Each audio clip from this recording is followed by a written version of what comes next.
How to create avatar on Snapchat. We go to Snapchat and we choose create my avatar, and we choose male or female. We skip it, and now we wait a few seconds,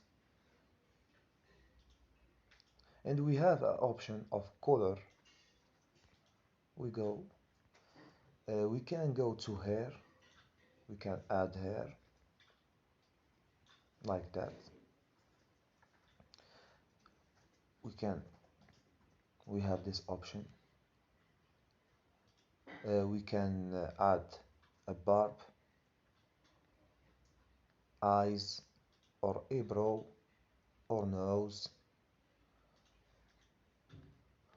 And the most option we have, we can add a clothes. I choose that one. Yeah, that's nice. I choose this pants and this sneakers.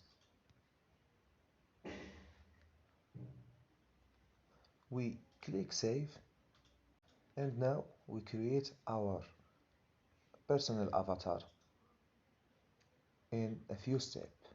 For this video, don't forget like and subscribe.